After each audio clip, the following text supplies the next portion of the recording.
internet, eu espero que ela não esteja lenta, porque das últimas vezes ela estava. Olá, boa noite, sejam todos bem-vindos a mais uma aula de um empreendedor e a estatística.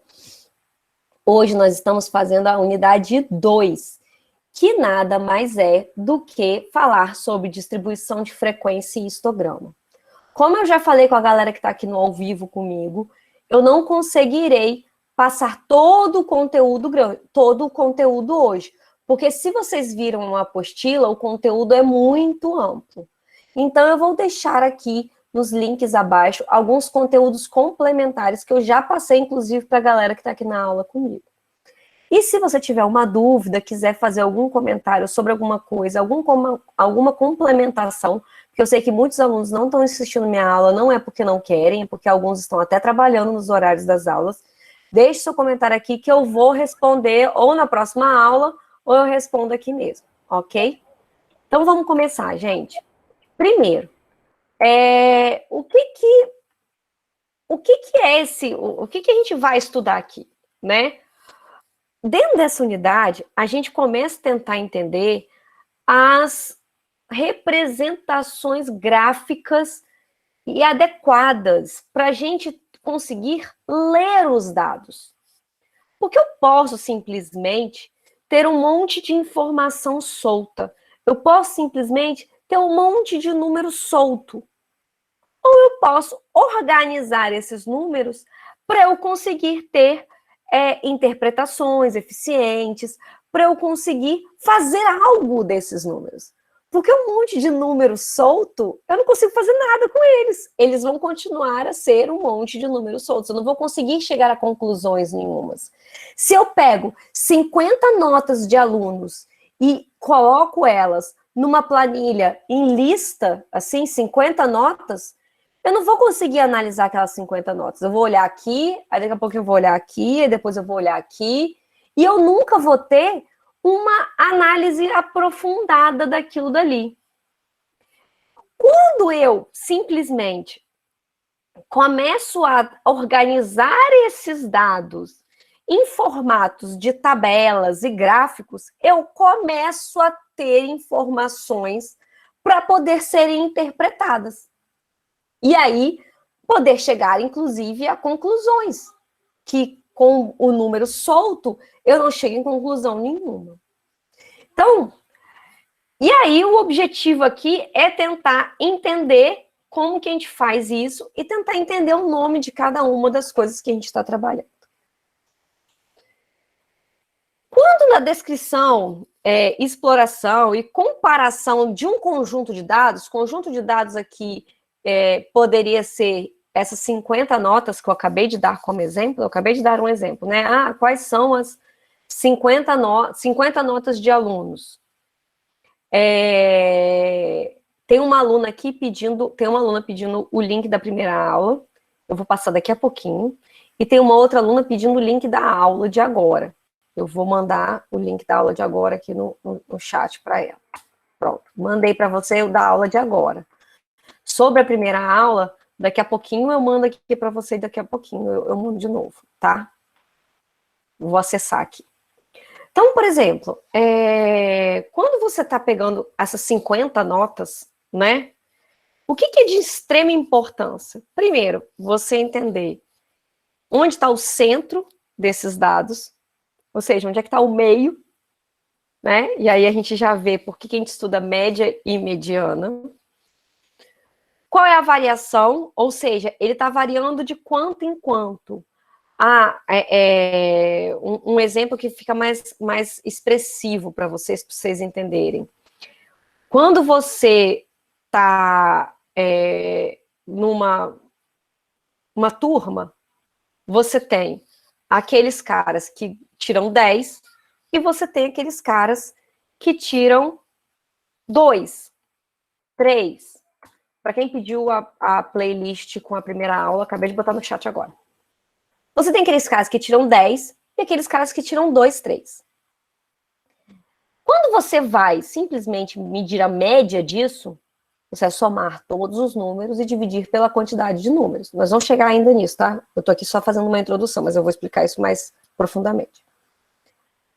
Ou seja, eu vou só representar a média. Qual é a média de notas? Mas, às vezes, eu preciso entender o quão distante esses números estão um dos outros, para saber se está todo mundo tirando as notas mais ou menos parecidas, ou se eu tenho uma discrepância muito grande entre as notas. Isso eu chamo de variação, ou seja, as notas estão variando quanto? E a distribuição, que isso daqui vocês vão entender um pouquinho mais para frente. A distribuição é quando eu pego esses números e coloco eles em um gráfico. Por exemplo, a gente pode citar aqui gráficos, a gente pode citar o gráfico da Covid. Vamos citar aqui agora, por exemplo, o gráfico da Covid.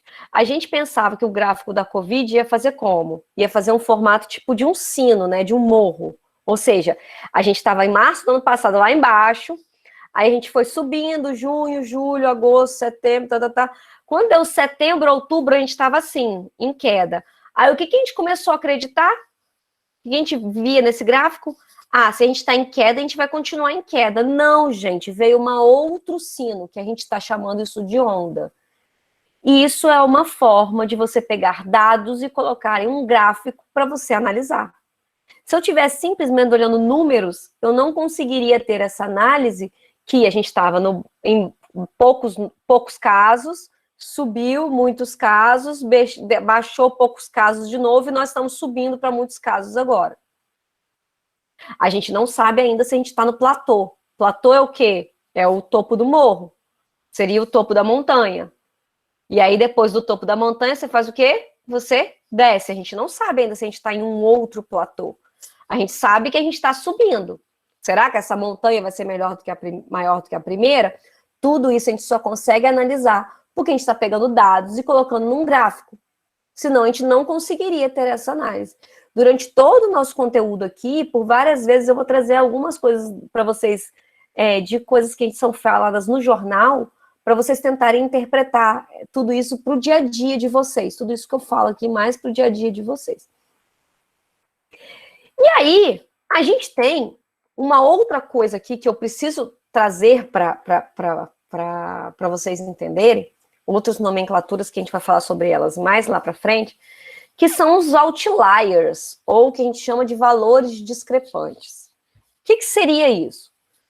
Eu tenho lá, todos os estados do país estão em queda. Lembra do Amazonas há uns meses atrás? Todos os estados do país estavam em queda. O Amazonas estava em alta.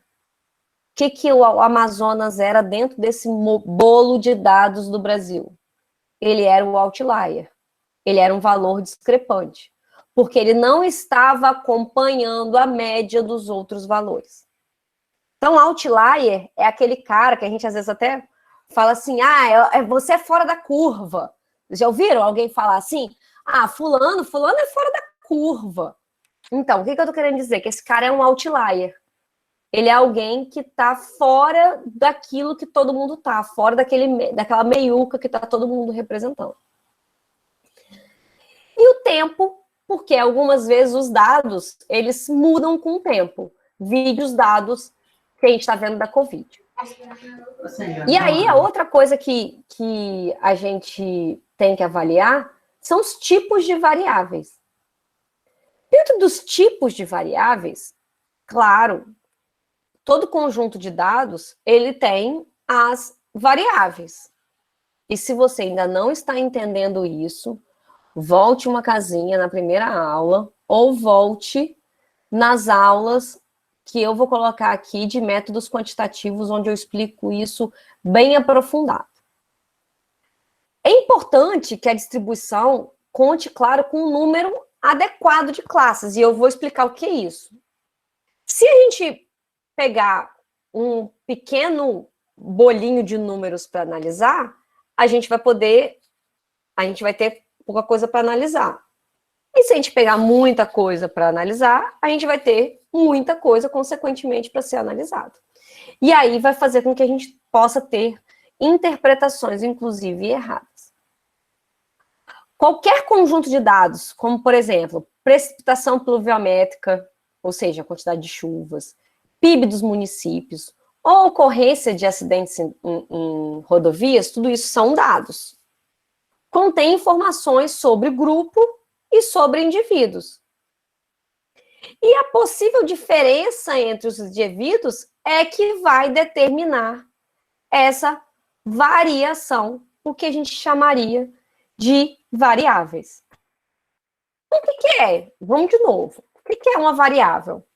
É uma característica que pode assumir diferentes valores de indivíduo para indivíduo. E as variáveis, por exemplo, eu sou branca com os olhos castanhos e cabelos castanhos que atualmente estão quase grisalhos. Eu acabei de classificar 3 variáveis.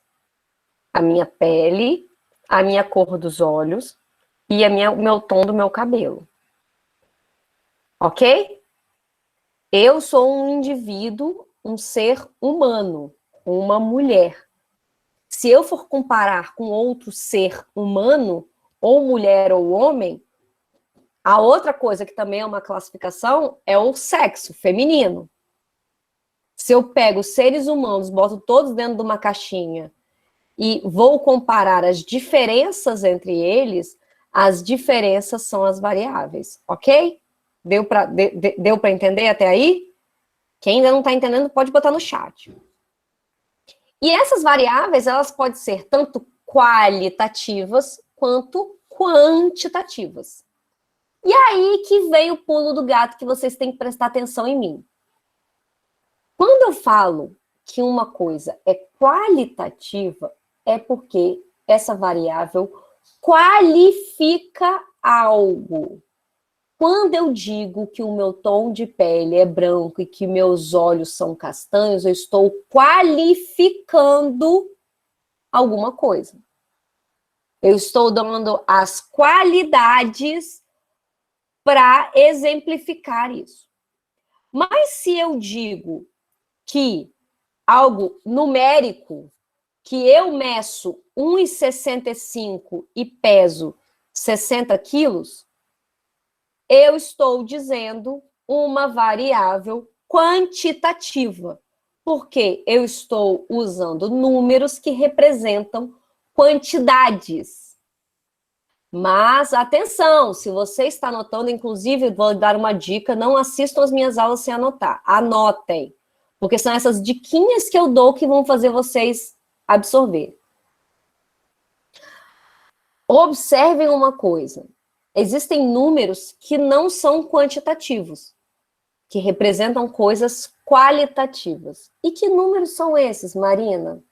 Seu número de matrícula, seu número do CPF. O número do CPF representa uma quantidade ou ele está apenas usando números para rotular e qualificar algo? Aqueles números são somados? Você soma a minha identidade com a identidade da Maria José, por exemplo, que está aqui na sala, do Leonardo Oliveira, que está aqui na sala? Eu não posso somar, mas eu posso somar as idades. Nós todos aqui temos cento e tanto, vivemos X anos de vida. Ok? Consegue entender o que eu estou falando? Idade, inclusive, é uma coisa que é controversa. Algumas pessoas dizem que ela é quantitativa, outras dizem que ela é qualitativa. No Brasil, a maioria dos autores usam como quanti. Por quê? Isso é até uma curiosidade. Quando você vai para os Estados Unidos, quando você perguntar assim, how old are you? Quantos anos, o quão velho você é? Ele está te qualificando do quão velho você é. O quanto você é velho. E aqui no Brasil, não. Quantos anos você tem? Quando fala quantos anos você tem, está quantificando a quantidade de anos que você viveu. Entendeu? Então, eu uso a idade como quantitativa, ok? Se vocês tiverem essa dúvida, sempre lembra. Quase me chamou de velho. Leonardo, mais ou menos. Tipo assim, você deve ter mais ou menos a minha idade. Eu faço 39 mês que vem. Então, Pela sua carinha aqui, eu tô achando que você tem mais ou menos a minha idade ou é um pouco mais novo. Mas aí, gente, eu acho que quanti quali, mais ou menos, eu acho que vocês conseguiram entender. Outra coisa que vai fazer você decorar essa coisa de quali é que a gente pode chamar também de categórica, ok? Quando a gente chama de categórica, a gente lembra a palavra categórica, tá categorizando algo, né? Tá rotulando algo, tá dando um nome para exemplificar aquilo, para explicar aquilo, ok? E quantidade, ó, tá aqui, ó, idade, ó, tá vendo? Quantitativo. A gente usa idade quanto quantitativo. Mas, como eu disse, eu já vi autores usando idade como qualitativo. Mas vamos lá. E essas variáveis também, ela tem algumas coisas que caracterizam ela. Uma que são as unidimensionais, idade, que transmite informações sobre uma característica, por exemplo. As bidimensionais, que são quando você vai pegar duas características da população, e as pluridimensionais, que são 3 ou mais. Exemplo, vou pegar a idade, altura e peso dos alunos de uma turma. Tudo isso é classificação de variável. E além disso, a gente pode classificar elas, as quantitativas, quanto discretas e contínuas. As discretas são números inteiros, sempre, ok? E as contínuas são números dentro de um intervalo, ou seja, são aqueles números, a gente até brinca, né? Para vocês decorarem, usa assim, contínua, é aquele número que continua depois da vírgula. Decora assim que fica mais fácil, ok? Continuando. Outros tipos de variáveis. Outros tipos de variáveis que a gente pode representar aqui são quando a gente vai trabalhar através da distinção do indivíduo e da população. Então, o que é o indivíduo? É qualquer elemento. Gente, eu vou precisar de um minuto aqui, que aconteceu uma emergência aqui. Eu vou ter que até. Não, depois eu corto isso no vídeo. Só um minutinho, gente. Só um minutinho.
Desculpa, gente, mas é porque o meu filhote vai viajar. Meu filho mais velho vai viajar e eu esqueci de me despedir dele antes de, de começar a aula. Quem é mãe aí entende, eu fui lá dar um beijo nele. Voltamos. Tá todo mundo aí? Então vamos lá. Então, quando a gente estuda o comportamento de uma variável, a gente tem que ter a seguinte distinção: um indivíduo, que é o elemento daquele fenômeno que a gente está estudando. No caso aqui, quando a gente está dando exemplo, o fenômeno, né, o ser humano, um aluno, ok? A gente está, quando a gente está estudando a altura dos alunos de uma turma, cada aluno é um indivíduo. Se o objeto de estudo, por exemplo, é o preço da habilitação, cada unidade da habitação, né, cada unidade de habitação é um indivíduo. Já a população é o conjunto de todos os indivíduos. Ok? E a amostra? O que seria a amostra? É um subconjunto disso. Então, população está aqui, ok? É tudo. A amostra é um subconjunto dessa população. Então, por exemplo, a população é todos os alunos de uma escola. Só que eu não vou conseguir medir a altura de todos os alunos da escola, porque a escola tem 300 alunos. Então, eu vou pegar uma amostra. Vou tirar 2 alunos por sala. Esta amostra. E o que é o indivíduo? É cada um dos alunos que estão dentro dessa amostra. Essa que é a diferença de cada um deles. E quando a gente vai pensar nos tipos de variáveis ainda, quando a gente... É legal destacar aqui que quando a gente coleta dados para uma pesquisa, tudo aquilo que a gente coletou, a gente chama de dados brutos. Só que, geralmente, esses dados, como eu disse, eles não transmitem nenhuma informação para mim se eu não organizo eles. Porque a partir do momento que eles estão brutos lá, eles não vão me apresentar. Quando eu começo a organizar eles, eu chamo isso de rol. E o que é rol? É fazer uma simples organização numérica de crescente ou decrescente, de números, quando você está falando de números, crescente para decrescente, só para a gente começar a visualizar aqueles dados de uma forma melhor.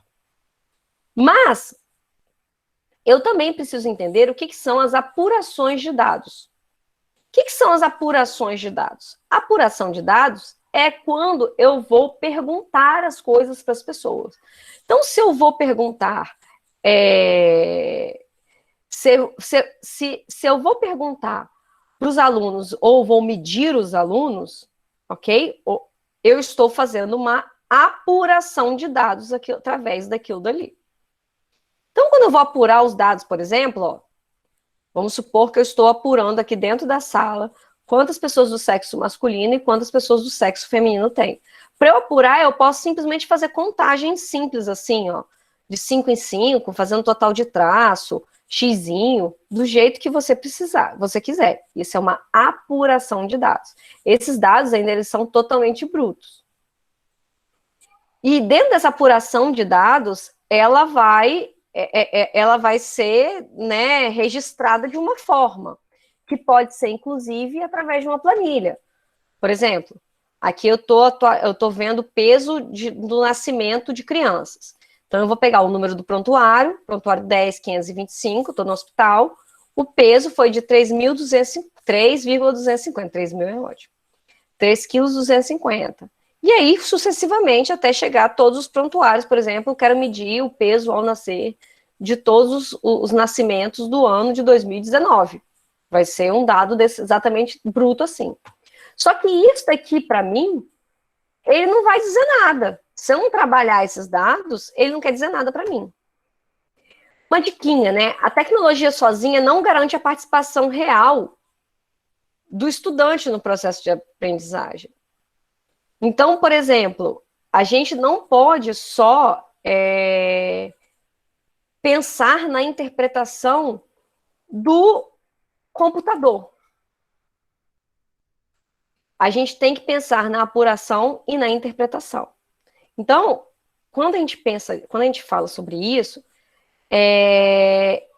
encare essa tecnologia como um apoio, mas ela não vai fazer você interpretar tudo aquilo sozinho. É muito comum que professores de estatística recomendem que é mais importante a memorização das fórmulas e a realização dos cálculos mais complexos para você poder ter um auxílio, para poder você ter uma boa prática de pensamento crítico de estatística.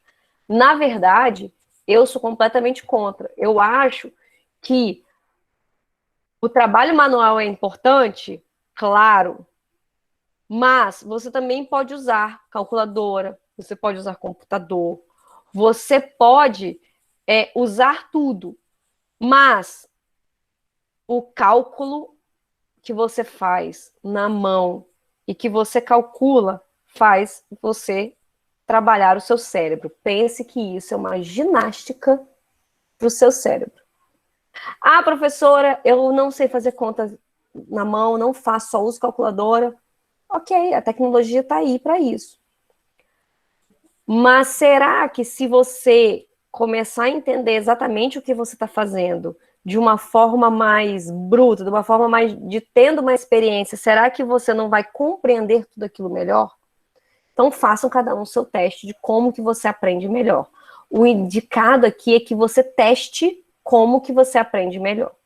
Eu, por exemplo, não faço conta de cabeça. Não faço. E não tenho vergonha nenhuma de assumir isso aqui para vocês. Não faço conta de cabeça. Mas por que eu não faço conta de cabeça?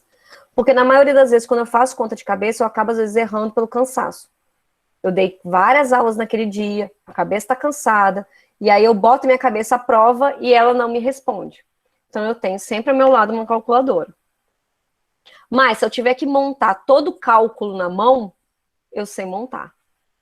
Mas eu também sei montar no Excel. Que esse que é o objetivo aqui, é a gente aprender todas as duas coisas. E aí, quando a gente vai pensar em análise e interpretação de dados, primeiro a gente fala na tabulação, que a gente chama de apresentação tabular. E depois a gente fala na apresentação gráfica, ok? E eu vou mostrar cada um deles aqui agora. Ai, meu Deus.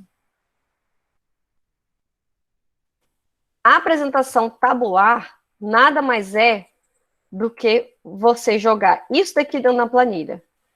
Então, eu vou botar lá, masculino, 590, feminino, 491. O que a gente chama de tabulação. A apresentação gráfica é quando eu vou pegar esses dados e vou colocar eles num gráfico. Lembra do gráfico da Covid que eu falei sobre eles? Exatamente isso. Eu estou pegando os dados brutos e estou colocando num gráfico. Essa intenção de colocar isso é nada mais um interesse do pesquisador para ele tirar conclusões para resolver aquele problema. E é possível ainda que a gente, a partir dessas análises, né, de séries estatísticas, classificações sobre qualitativo, quantitativo e descrições, que a gente consiga chegar a conclusões só com isso daqui, sem fazer a estatística inferencial. E aí a gente entra na parte da tabela com distribuição de frequência. Essa tabela nada mais é do que uma organização de um grande conjunto de dados. E aí, eu vou mostrar para vocês aqui agora, não sei porque está repetido, o que seria uma tabela com distribuição de frequência.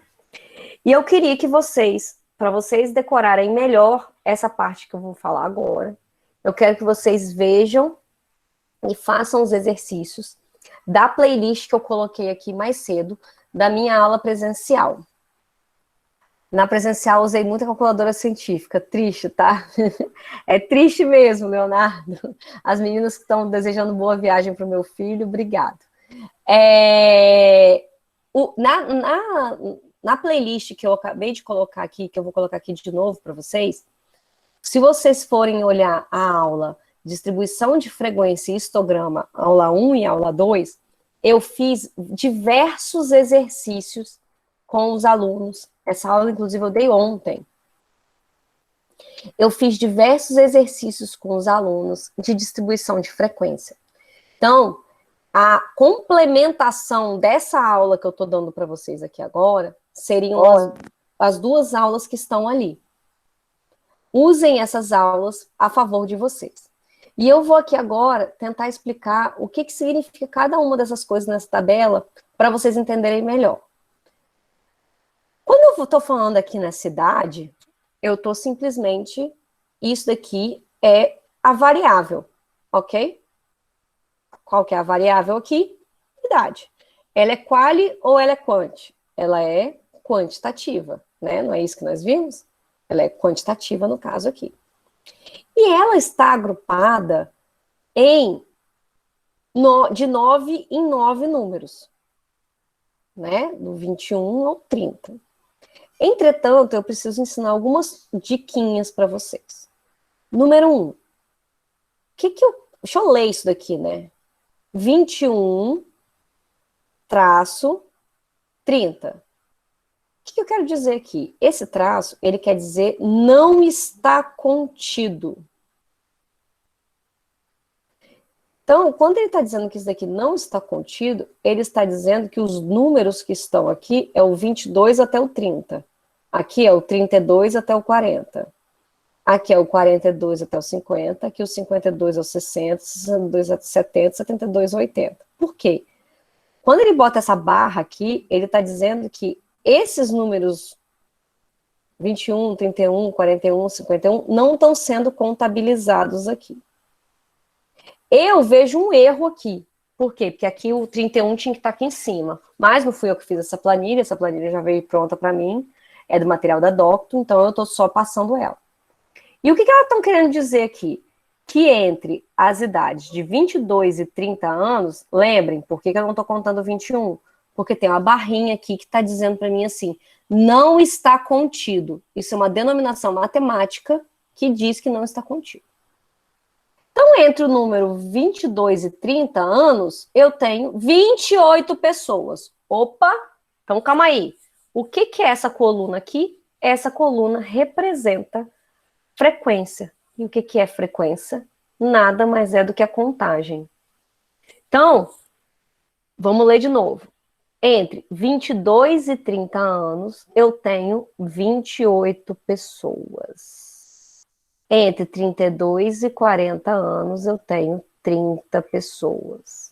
Entre 42 e 50 anos, eu tenho 12 pessoas e assim sucessivamente. Ok, galera? Deu para entender o que eu estou falando? E aí aqui, o que a gente pode ler é os limites inferiores e os superiores. O que são os limites inferiores aqui? 21. O superior aqui, 30. Outra coisa, qual é a amplitude? Qual o tamanho? 21 é a menor, limite inferior, e 80 é o limite superior, total da tabela. Então, qual é a amplitude? 80 menos 21, ok? E aí, algumas outras coisas eu não vou falar agora, eu vou deixar para falar na aula que vem, que eu vou trazer algumas coisas para vocês. E eu peço encarecidamente para que vocês complementem esse material de hoje com as outras aulas que eu indiquei aqui, senão vocês não vão conseguir entender toda a totalidade da disciplina. Agradeço novamente a galera que está no gravado e eu vou ficar com o pessoal do ao vivo, que eu tenho ainda uns 15 minutinhos com eles antes da minha próxima aula. Venham na próxima aula, a gente pode tirar dúvidas e eu posso ajudar vocês em alguns problemas que vocês possam estar tendo com a disciplina. Obrigada, até